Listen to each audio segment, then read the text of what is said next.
Well, I have the Nikon N90 original, not the N90S. This is the one that came out earlier than that. It's not weather sealed like the other one, and it has a few tiny bit different features to it.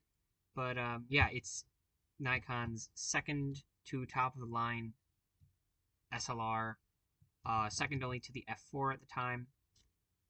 It's considered by many to be a poor man's F4, and it's really the direct predecessor to the famous F100. It's an autofocus SLR. It uses the, I'll get a lens on here actually. It uses the screwdriver type autofocus. You can mount any autofocus Nikon lens on here. You can mount, you can fully use any Nikon lens on here that is not the bunny ear coupled. So like this is fine because this has AI to it. But if you have a non-AI lens only, it won't mount to it because it'll damage the little AI finger. But other than that, all the lenses work fine. You can use G lenses. You can use any of the new AF lenses or whatever. There are contacts actually in the mirror box, so you can use very modern lenses with it. And yeah, so it works. Mine works here. There's an on mode, and there is a on with sound mode as well. And you could press the button here to light it up. Nice and bright, although the exposure here is kind of getting iffy. And it looks pretty good in real life. There is, if you've noticed, a faint green light emanating from this slit here. That's because in the viewfinder there is a again, the camera is really obliterating it now, but that green bar in the bottom gives you your, let's see, your autofocus mode, the focus assist. It gives you the mode you're in, the exposure mode, so that's manual in this case, the shutter speed, the F number if you have a compatible lens, over under exposure metering, and how many shots you have left. So that's pretty neat. It's pretty intuitive to use. I learned to use all the functions on it in just a few seconds without even reading the manual, so that's pretty neat. Works like a lot of other Nikon SLRs in that you have whatever you want to do here, and then you have your program, your mode dial here. So you let's say you want to change mode. So you can see it's in standby. Let me just wake it up. There we go. You don't need to do that, but you can. You want to press the mode button here, and then you can change your, like a whole bunch of other different SLRs. You'll know if I switch it into S mode, it starts flashing, or in P mode, it starts flashing. That's because I have only an AIS lens mounted here. It's not one of the ones that supports matrix metering or autofocus or shutter priority. So yeah, matrix metering doesn't work with this lens. Shutter priority doesn't work, and program doesn't work. Oh, and of course, autofocus doesn't work because it's a manual focus lens. Autofocus modes are changed by this dial here. I have it on manual. It could also be to, that's S for single, and then C for continuous. If you're shooting something fast, you want to have it to C. If something slow or portraiture, you want S.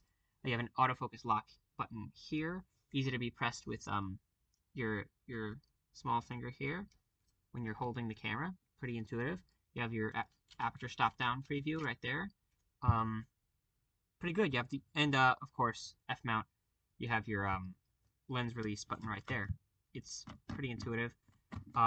Just like I showed with the mode, you could do the same thing to the drive mode. You have single, you have continuous low and continuous high. Continuous low sounds like this, and continuous high sounds like this.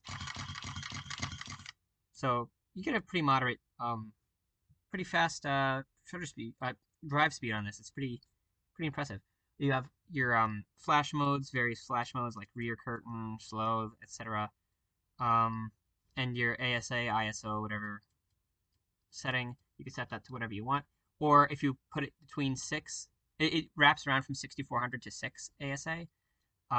If you set it in the middle there, a little light comes on. It says DX, and that means that it's now reading, of course, the DX code, because there is a DX. There are DX contacts in here. What else? PS. that's your program select. On the back here, mine, they're mostly here. They're kind of gone. But on these back icons here, there are a 2-letter code. So if I press actually the program select, you can see it goes into different modes here. So if you see that it says PO, that's portrait, or number 1 here. And you could go portrait. RE, that's red eye reduction. HF is hyperfocal. LA is landscape. SL for silhouette for backlight subjects.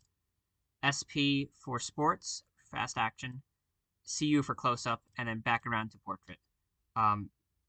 Basically, since I don't have a lens that supports program, those are useless to me. I wouldn't use them anyway. But it's basically the same thing on a modern SLR or DSLR. Right here you have the self-timer button. It's interesting because you actually have a choice of 10-second double exposure, so it'll take 2 individual exposures, or adjustable single exposure anywhere from 2 seconds all the way up to 30 seconds. So if I put it down to, like, let's say 4 seconds, you have to hold this down and then press the shutter button. You can see when I press the shutter button, the light comes on and it starts blinking. In the last 2 seconds, it starts blinking fast and beeping, and it takes the photo after that, of course. Again, very simple to use. Here, this button here controls your metering mode. So it has matrix, center weight, and spot.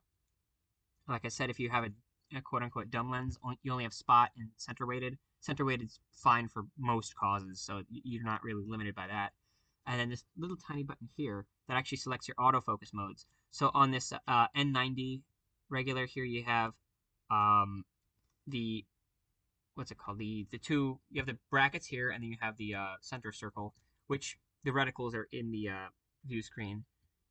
I don't have an autofocus lens yet, so I can't really test out how the autofocus is on it. But for manual focus, it's pretty nice. There is actually, I should add a little icon there. It says MF because it senses that this is a manual focus lens, and I have it in manual focus there. So that's because the little thing is depressed down. When I put that in the manual, the little screwdriver thing retracts. Pretty mechanically interesting.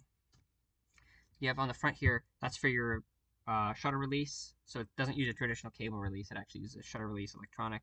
And then this little thing, mine actually still has this little port cover, but that's your just classic PC sync Pronto Compure socket. On the top, standard Nikon, smart shoe, whatever. Works fine. Oh, and this is an interesting bit. If you put this to the side, it covers up your viewfinder for long exposures. So that's pretty cool. And it comes with a rubber protector for your eyepiece there, so you don't scratch glasses. Overall, it's pretty neat. I like it. It's very 90s, I'll put it that way. Do I think that this would replace something like the F, where, you know, this is classic? No, I would pick this any day over this. There's only one reason I got this. You know what? I'd say even I would choose the EM over this. I'll put this lens back on the EM where it belongs, but the EM is just what's it called? Aperture priority only with N90 override. But even with that, I think this feels better in the hands. It is very diminutive. It feels better in the hands. The motor drive is less. Well, yes, it's technically bigger because, you know, it's outside the body, but it just feels nicer to use the EM than the N90 here. I mean, given I haven't used this, and I have shot a few rolls to this, and quite a few rolls to the F, but all this is irrelevant because why would you choose either of these when you can choose the F? The F is just amazing. In features, in everything. I mean, I say in features compared to this. This blows both of these out of the water in features, but just in functionality, I should say, the F blows both of these out of the water. This is a classic. You can mount literally any lens on here as long as it has an aperture ring and F mount and full frame capability. You can't mount DX lens. Well, you can mount DX lenses, but they won't cover properly. They'll vignette. But yeah, I digress. The N90, it's cheap. They're plentiful. They seem to be pretty reliable. The one thing I will say is I have the regular battery holder in here. It holds 4 AA batteries. Um, it seems to be perfectly running on that, which is fine. It does make it kind of heavy. It is a pretty heavy camera. I mean, the F is heavier. That's all metal. This is metal frame with a polycarbonate housing. Um, but if you mount as the manual states, the MB10 battery grip to the bottom, two things will happen. One, the shutter release, the vertical shutter release, like some of the Nikons have, does not actually work on this because there are no contacts for it to attach. So it's on the grip, but it won't work with this particular camera, nor will it work with the N90S. And also, I have tried one on here. It, for some reason, just will not work with the MB10. I have no clue why. I've tried to troubleshoot it. There seems to be no reason why, so I have to do more looking into that. But other than that, these are so cheap that if you find one for a good price and it's working, I mean, might as well pick it up. Might have fun with it. Like I said, I can't really endorse this in good heart for professional work when this exists. Um, if this didn't exist, fine. I would endorse this perfectly. But for yes, this costs more than this, especially with a non-metered prism. But this is far more reliable. It feels better. It's a gorgeous instrument to use. It feels wonderful to use.